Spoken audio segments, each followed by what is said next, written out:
Okay, hi everybody. Thanks very much for joining us. For those of you who don't know me, my name is Peter Llewellyn. I run the services at medcommsnetworking.com. Services, resources, information intended for the global medcoms community, by which I mean medical education, medical communications, medical publishing, people working in and around those businesses, or indeed people wanting to come and join the business. These webinars are great. They enable us to involve people all over the world, speakers, audience, and so on. We've got a good audience again today, so thank you very much for joining us. Today we are joined by the team from Prime Medical to talk about the future of medcoms, particularly conference type activity in these strange times. We're talking to you in October 2020, so COVID lockdowns and so on has disrupted a lot of the business. So a little bit of future gazing, hopefully, but also hopefully some good experience shared from the last few months as we've come to terms with whatever it is that's going on. So on that note, I'd like to hand over to Gaurav, who's going to introduce his team, run a presentation, Q&A, and I'm going to sit back today and then just pop back at the end, hopefully, to say thank you. So Gaurav, over to you. Thanks, Peter. Hi, everyone. Thanks for joining us. So we are from Prime Global, and I'll just share my screen now. Make sure that you guys can see it, and then we'll kick off with a little bit of an introduction, and then we can go into a bit of a presentation. So as I mentioned, my name is Gaurav. I work as a Vice President of Client Services for one of our 7 agencies within Prime Global.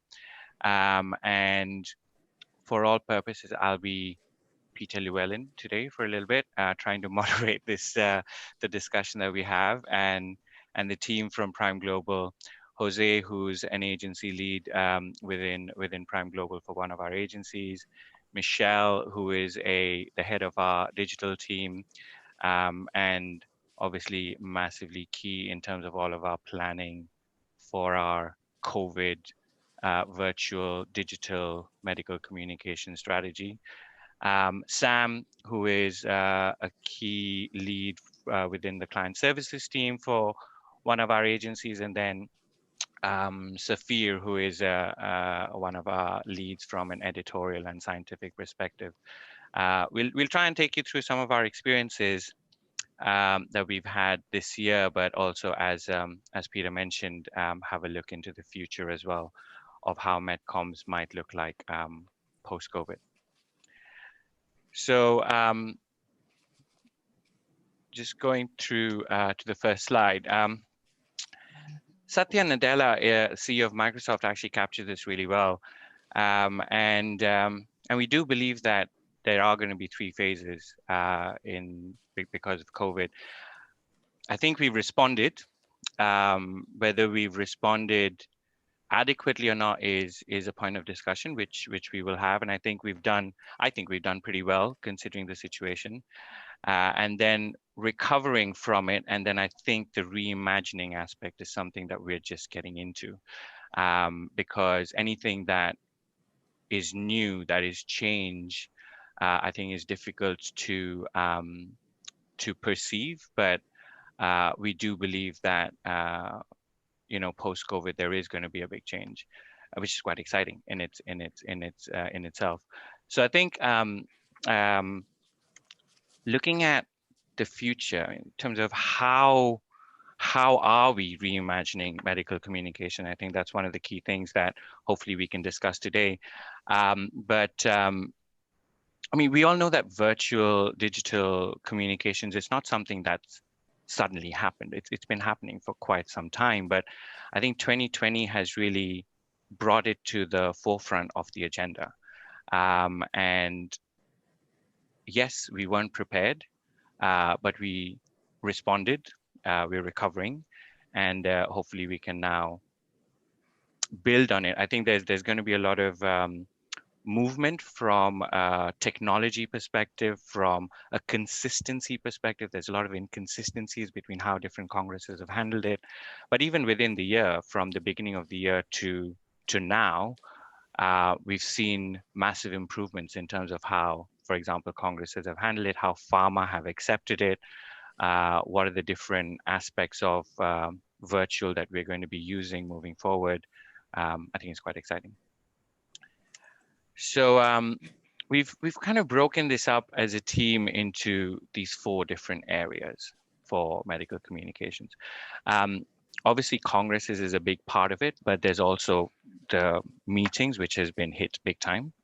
Everything's gone virtual, obviously, but there's also the aspect of stakeholder engagement, how the pharma companies are engaging with stakeholders, how MSLs are engaging with stakeholders, how stakeholders are engaging with stakeholders, which is quite key. And then, of course, the actual data dissemination, which is the critical aspect of what we do, right? So, so if we look at this one by one, and I'm going to bring in the team for the different aspects. So let's start with meetings. And Sam, if I can pass it over to you. Great, thanks, Gaurav. Can you Cool. hear me okay? Yes, perfect. Thanks. Great, okay. So I just really wanted to start my section with a brief quote from PME Live that I think sets the scene quite nicely for my section on meetings as a whole. So according to a survey held, most project managers are really seeing a definite mindset change in how meetings are being held in this COVID-19 pandemic. And we're really seeing that the general consensus is that a virtual or even more like a hybrid model is going to be the next new norm. I think definitely between, I'm seeing that now, but also into 2021 and beyond. So in the light of this trend shift, it's been really critical to reassess the engagement and I feel the learning experience for delegates and to create a new, and it has to be an enjoyable whilst educational experience for them to ensure they still receive that same outcome as if they were attending a live meeting. So next slide, please, Gaurav. So based around this virtual platform meeting space, which I think we're all really familiar with, we're generally seeing delegates engaging in 3 phases when we've definitely seen this. So the first phase is all about that initial engagement, drawing the delegates into the platform, downloading that information we want to communicate to them. Encouraging delegates, I think, to engage with each other in online educational activities is really the main focus for the immersion phase. And, for your live meetings, that's where they get that added value from. And while the application phase is targeted towards more traditional educational activities, helping these delegates to increase their educational knowledge. So this is usually through, the self-directed learnings, viewing on-demand materials or joining the live seminars. So I just really wanted to briefly go on to, which is my final slide, just a case study, just to share with you what's really happened to one of my clients. And this is based around kind of February, March this year, when the pandemic hit really hard, and we had to really adapt our traditional communication strategy very quickly. So our client has historically always looked to engage with HCPs in a very traditional way. Those face-to-face meetings, the standalones, the advisory boards, visiting the customers at their clinics. So we know with the COVID pandemic, these communication pathways, they were no longer viable.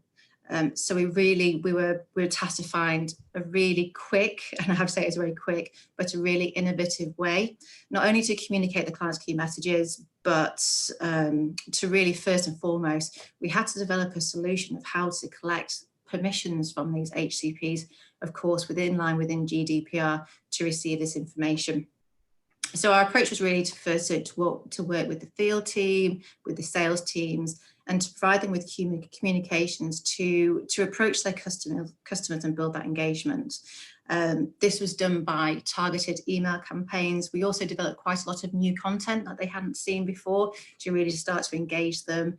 And then once we had those permissions, I think within about 3 weeks, we collected over 400 permissions, which in that short amount of time, we were really pleased about.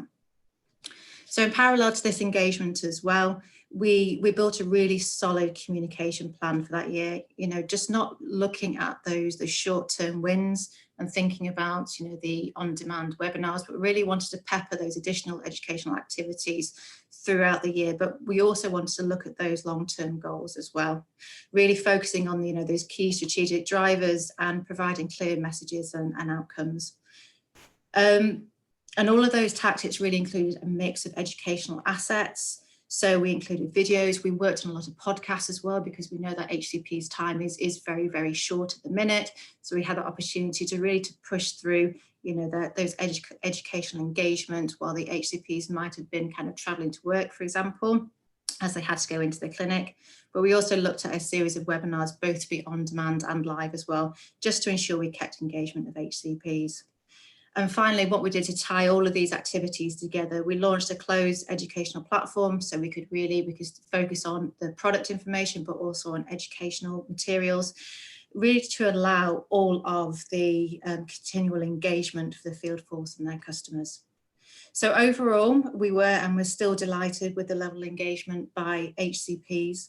And I really see that this shows that HCPs they're actively engaging and embracing this new way of communicating with pharma and also with each other.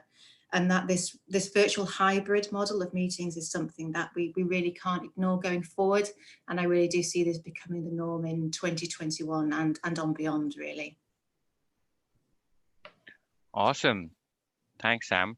And Sam, this is probably one of those many super success stories, right, where we've actually seen engagement like a lot more than what we would have seen under the normal circumstances. So real win-win for the client, the HCPs as well, and from an educational perspective. I think so. And as I said before, it's not just the new digital savvy HCPs. We're seeing that there's a lot of engagement from those, and I hate to say it, with those older HCPs. I think everybody's really embracing this new technology, taking it on board and really embracing it. Awesome. Thanks, Sam. It's almost like a 360 meeting, really, which kind of brings us on to the next bit, which is the congresses, right? And I think congresses, I guess, were, if you look at it from the Congress perspective, probably hit pretty hard, right? Because it's a whole different business model as compared to what it would have been previously, where it was have all of these hundreds of thousands of people come together in one place and bring them in a world of new science and engagement and all of that. And people have had to pivot really quickly. The societies have had to pivot really quickly. But how that's panned out this year, Safir and Jose have had some really good experiences. So maybe I can pass it on to Safir and you can take us through a little bit of that, Safir. Sure thing. Thanks very much, Gaurav. So as you guys have already kind of mentioned and touched on to an extent, we'd already been spending a bit of time pre-COVID thinking about how we can do things differently in the virtual kind of space. And there had been some movement on that to an extent, particularly with kind of like digital native HCPs and clients that were willing to be a bit more open and push the boat out a bit, but there was obviously still a bit of lag on that. And this year, with the situation, everybody's hand being forced and having to adapt and having to think about new ways to do that. And that's been kind of met with varying levels of success throughout the years and different approaches. Certainly those first couple of months, we saw that the Congresses had no real choice but to cancel and kind of regroup and think about what we could do in the future. But then even with the ones that did pivot early on to a kind of virtual format, there were struggles, there were kind of challenges that kind of met trying to find the right platform, trying to think about the right balance in terms of considerations around do they focus on the publications and the posters, or do they really think about what we can add in terms of value beyond just replacing your kind of go-to presentations that you'd have normally. Thanks very much. So the congresses themselves, so for example, certainly mid-year pivoted to that quite well, took on learnings, thought about what they could improve on month as well. So certainly by mid-year or even like September, by the time congresses like yours came about, they'd figured out things to the extent of thinking about how we can provide that kind of multi-channel experience. So the kind of live webinars and how that looks and how that's hosted and how that's accessed on the sites, allowing the attendees to tailor the programs according to their own kind of like needs, but also their own schedules and timetables. So whether that's the program searching through that and the different events, or whether that's searching through a nice clean format for the presentations, and other kind of media as well. So that certainly evolved quite a lot. And obviously, as we look to 2021 and hybrid meetings, whatever else we kind of like figure out along the way, and beyond, we'll certainly continue to see them evolve on that front, and hopefully take on some of the learnings that we've had as well. So what has that kind of meant in terms of like the audience approach, or the attendee kind of experience? So I can flip to my next slide, please. Oh, sorry, this one, right? I'm sorry, Safir, it was my bad. Yeah, I forgot to swap it around, man, sorry. Absolutely, don't worry about it. So there's obviously benefits, pros and cons to the situation, to working virtually. Some things have been gained, some things have been lost. It's allowed us to kind of make better use of time. People can fit the Congress activities and sessions around their schedule, but there's always two sides to the same coin. So for example, for attendees to sessions, that's been fantastic. And even to an extent for our clients and our faculty joining those events as well, they've not necessarily had to worry about things like travel and logistics, but at the same time, fitting in Congress activities around your kind of day-to-day working life, and obviously your home life as well, that presents different challenges in terms of actually being physically energized and be able to be engaged in the session. So there's an element of fatigue there as well. It has been good on a kind of carbon footprint level and cost level as well, because obviously instead of organizing these big Congress events and flying people out, it's night and day really, isn't it? It's allowed better flexibility in terms of like how you schedule your kind of itinerary for the day. There's more flexibility. You can dip in and out of sessions instead of having to like nervously walk out while somebody's talking. And obviously if people miss events as well, because it's live streamed, and that doesn't work for them in their particular region, then they can access it on demand. So those have been real benefits from that kind of sense. And again, another one, I guess, that's kind of a bit of both pro con is the fact that not having to go to a big Congress venue is you don't get lost. You don't have to worry about, I've got my session here on one side of Congress Hall and I've got to trek about a mile to the other side within about 5 minutes for the next session. So that's fantastic, but it has meant as well that a lot of people, and this is probably something that we've definitely heard from talking to our faculty and our clients, our customers as well, is the missing out of those kind of natural networking opportunities, the kind of face-to-face corridor conversations, being able to call someone or have somebody just turn up at the booth for a bit of a chat kind of thing, and to discuss kind of opportunities. It's some of the challenges that are still being worked out to an extent.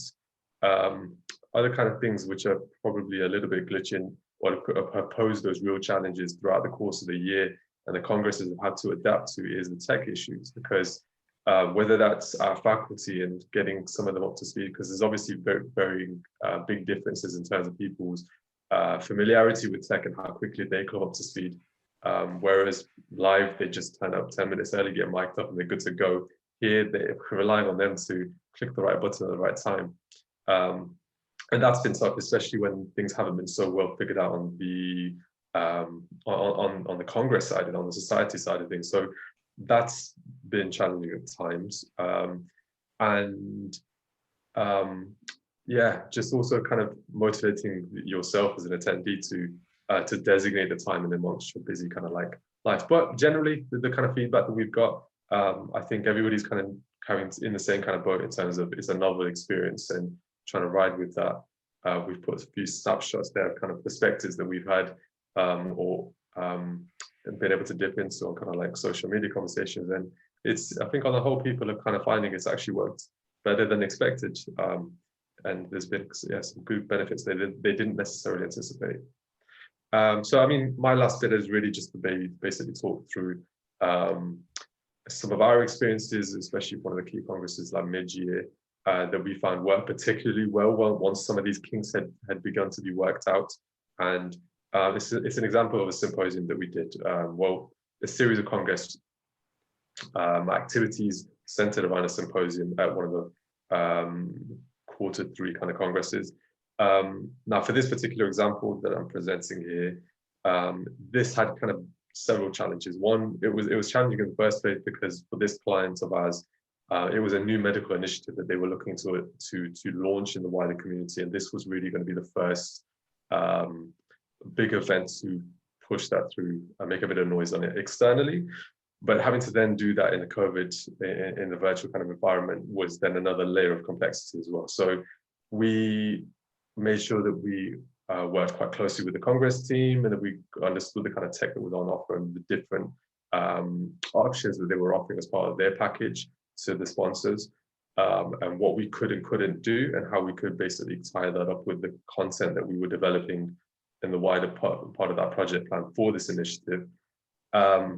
So again, it was a big learning curve. A lot of things we had done before in terms of the virtual space, a lot of things that, again, the Congresses and our clients hadn't done.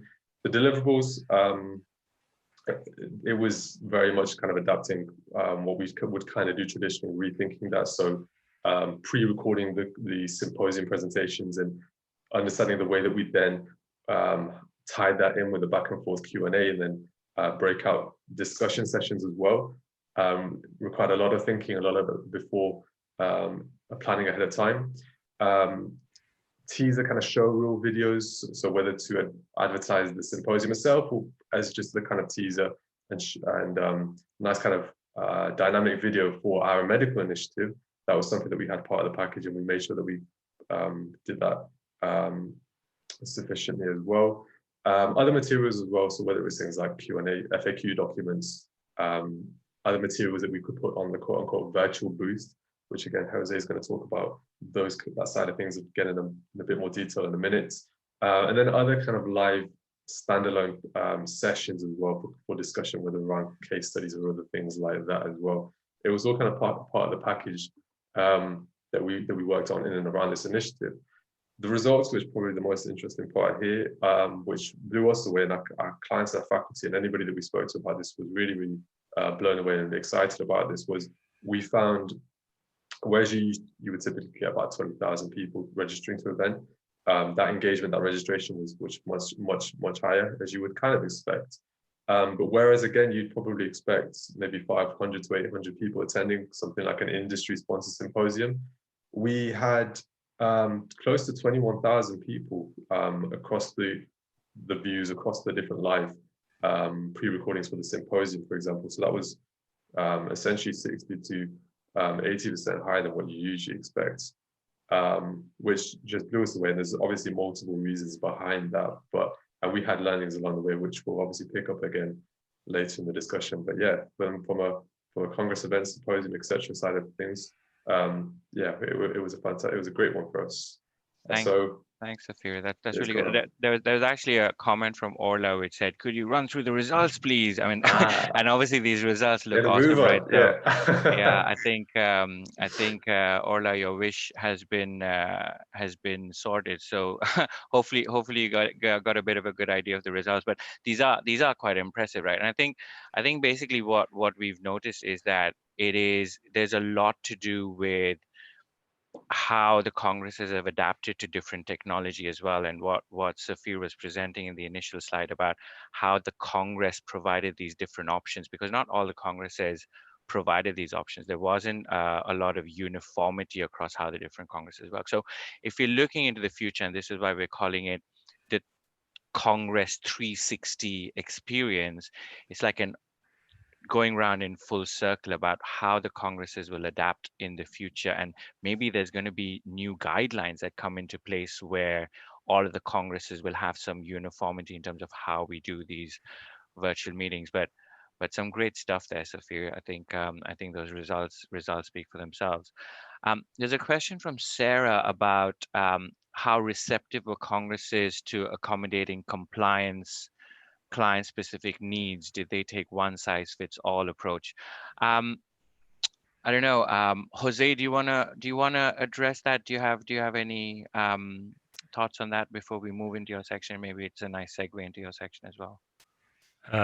Yeah, so I think I mean, from a compliance perspective, virtual congresses was quite challenging. No one had ever done this type of work before. The type of engagement that societies and congresses were suggesting and MedComms agencies delivering was brand new. So there was a lot of internal stakeholder education from a cross-functional perspective, so medical affairs, commercial, compliance, but not just compliance, also from a legal and a regulatory perspective. So and I think early on during lockdown, it was a real challenge to get all the information, educate the stakeholder, and check whether that would be accepted. And because no one had really done this before, it was a little bit trial and error. And later on, what we're seeing is that things that compliance deemed unacceptable in spring are actually fine now, and that has been an interesting evolution of how the pressures of what is happening have started to mold and change the way pharma operates. And I think that's kind of like as we move into the next section, speaking about the virtual exhibition space, that's definitely something that we're seeing more and more of. Why don't you go straight into it? Just a quick one, Jaya. I see a point from you about seeing a lack in the normal energy and conversations around exciting data being published. We're going to touch upon the data dissemination bit a little bit later, so hopefully we'll cover it there. But yeah, definitely a point to discuss as well when you get to that. But Jose, over to you. Great, thank you. So just a little bit on scientific congresses, and when the pandemic hit in early spring in the majority of the world, it really disrupted this huge ecosystem where pharma engaged with physicians, not just from a data presentation, but also from a face-to-face networking. As Safir mentioned, many of us have been to these large congresses in the exhibition hall. They're very impressive, and you go there, to have a chat, to mingle, to see what the latest feature that is coming out. And moving to the virtual online environment, that disappeared, overnight. And I remember quite a few of the early congresses, they were just cancelled. There was no time to pivot.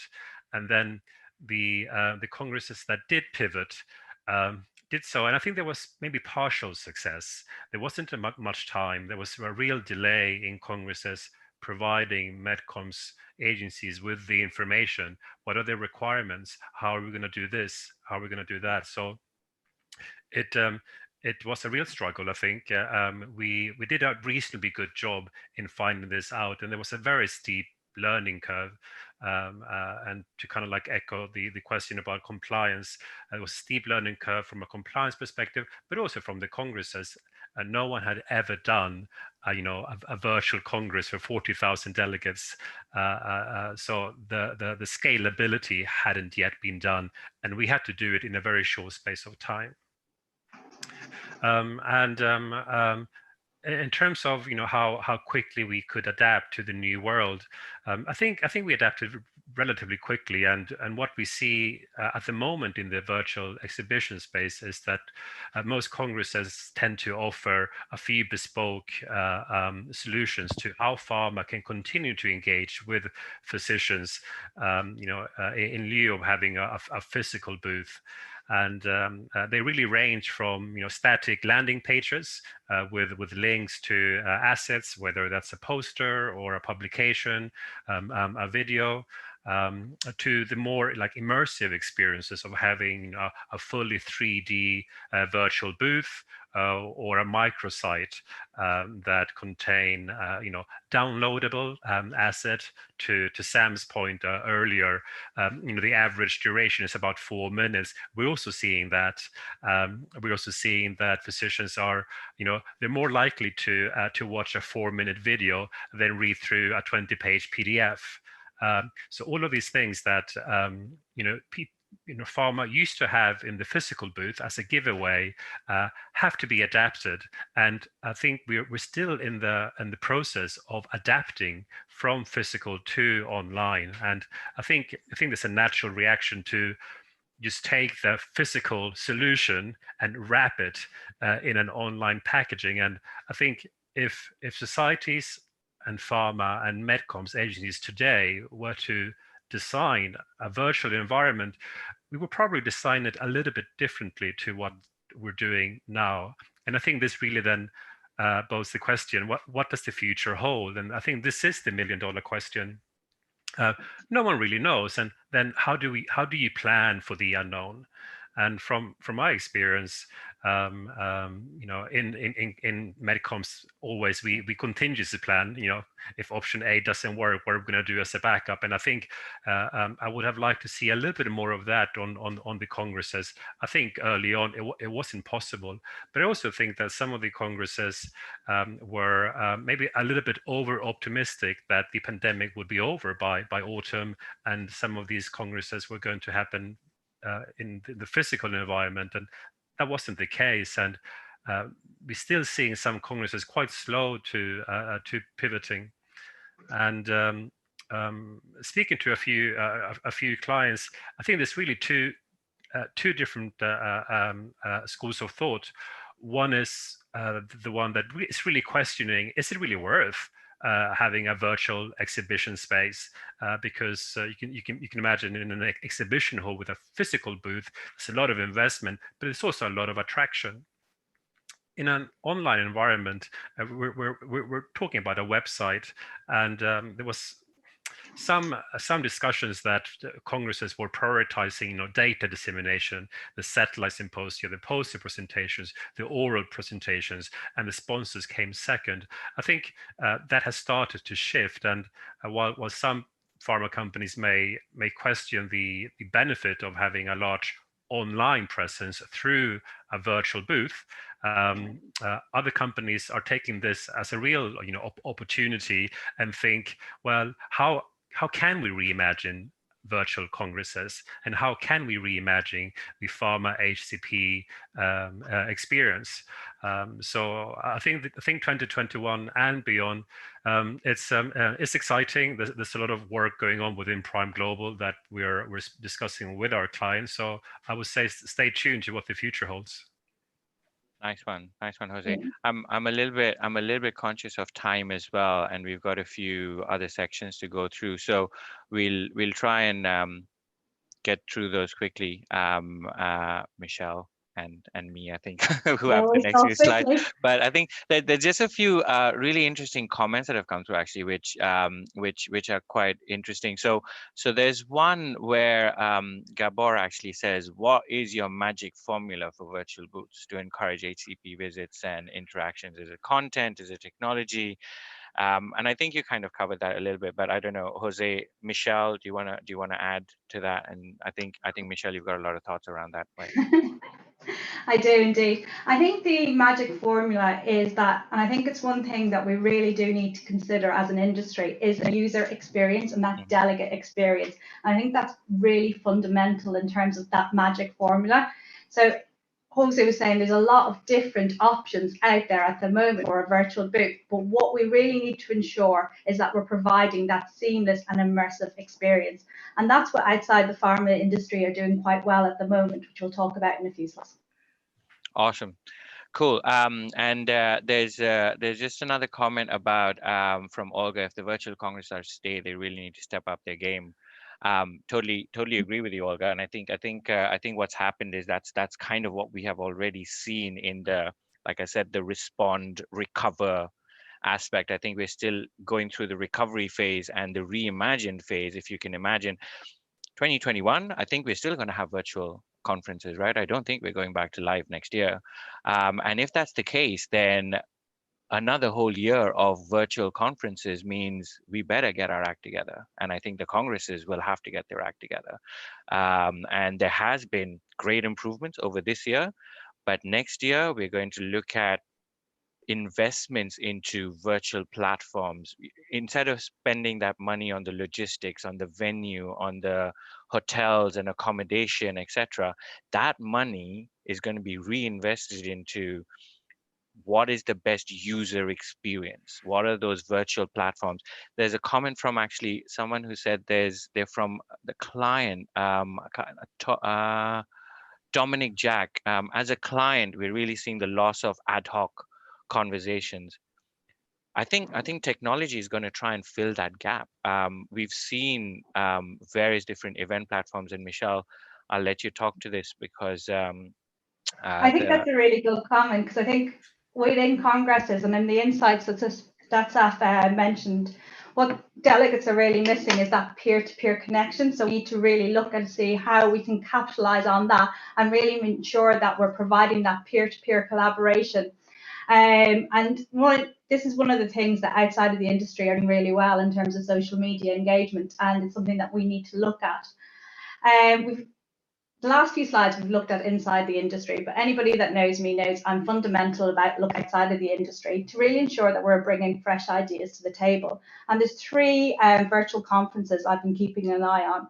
The first one is the Next Web. The second one is Festival Marketing, that's going to be happening in a few weeks. And the third one is just happened over the weekend, and it was phenomenal. It was Adobe Creative Max Conference. And what these conferences have in common is that immersive experience that they give the delegates.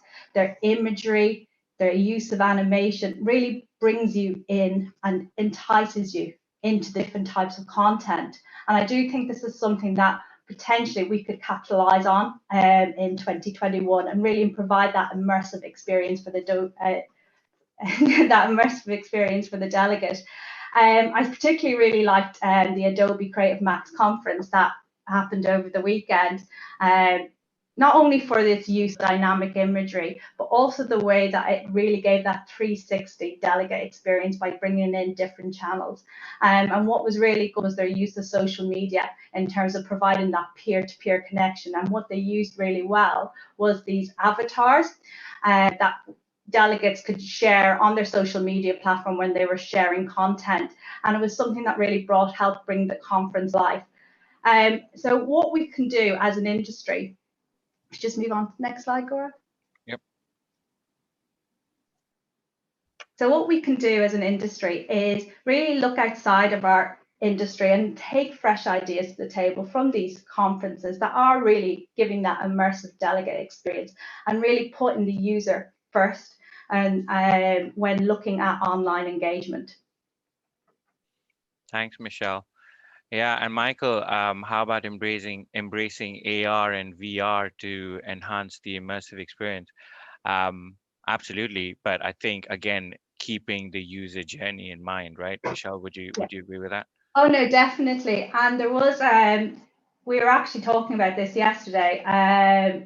It was Alice in Wonderland is doing one of the museums in London are doing a Alice in Wonderland exhibition, and what they're using is AR to really build that anticipation. And we were thinking, wouldn't this be great if you could do this pre-event in terms of bringing virtual delegates into that experience in that immersive environment? Nice. Thanks.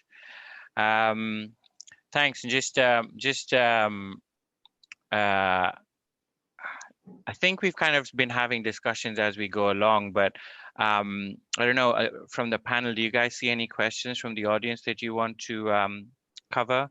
I think there was one for Sam. Curious if this was a promotional or non-promotional case example, the one that you presented, Sam.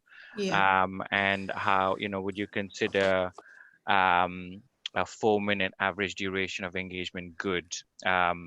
So I know what we think, but leave that to you. I mean, Sam wants to take the first part of that, and then I'll take. Yeah, I'll leave that to you, Michelle. So this was a promotional case study. We've been working with this client for 4 years. We've had a full comprehensive digital engagement campaign with them. Measurement of return on investment. Gosh, we had so many metrics on this. I think the first one would be, to have those 400 HCPs sign up for this platform, for permissions within 3 weeks. I think, once we'd actually got the webinars that we had to produce, we had to do them really, really quickly. We were anticipating around 50 HCPs joining. We got over 200, I think, on each of the webinars. I think also when we obviously pull all these assets onto the closed platform itself, we're able that everything's built around Google Analytics, so we can pull off the metrics, how many slide decks, how many times everything is opened, how many times podcasts are listened to, how many times videos are watched as well. So So we do have a lot of metrics to measure up against that as well. And I think probably one of our greatest examples how we can see the return on investment. We also did a big flagship meeting at the end of this year. It's usually historically has been a 2-day live meeting, and we had to pull it into a virtual setting very, very quickly. So what we did with that is we looked at the pre, the peri, and the post engagement as well. We had a lot of engagement pre-event utilizing a meeting platform, which I think everybody knows, Within 3. So we were able to engage as well how many times HCPs went onto that site, how they downloaded questionnaires, etc. But I think the meeting itself, I think we had around 318 HCPs that were registered. Each day we had around 250 joined, and then we had them joining for a couple of hours at a time. So I think kind of going back to my previous point before, I think HCPs are really starting to engage and accept this new way of education, really. And I think, Michelle, just over to your comment on the form in average duration of engagement. Yeah, I think there's not really a benchmark for a site in terms of average site duration, because it really depends on the content. At the moment, that closed platform doesn't host live events. So when we start hosting live events or virtual events, then obviously we would expect the average duration to increase. The type of content on there now is where you really will download or you're taking to an external video. So average 4 minutes duration is quite impressive, really, when we take that into account. And also, I think moving into the virtual world, the consumption of virtual content is very different to consumption of content live. So it has to be bite-sized. It has to be on demand. So a 4-minute video on site on a virtual platform is kind of quite big as compared to a 1.5-hour live event, right? And I think that, sorry, go on. Sorry, I was just going to say as well, with these on demand, you don't need to sit, in front of a presentation for half an hour. As you said, you can quite easily go in and out and just have, as you said, those bite-sized pieces of education. And I think it's how we all want to learn now.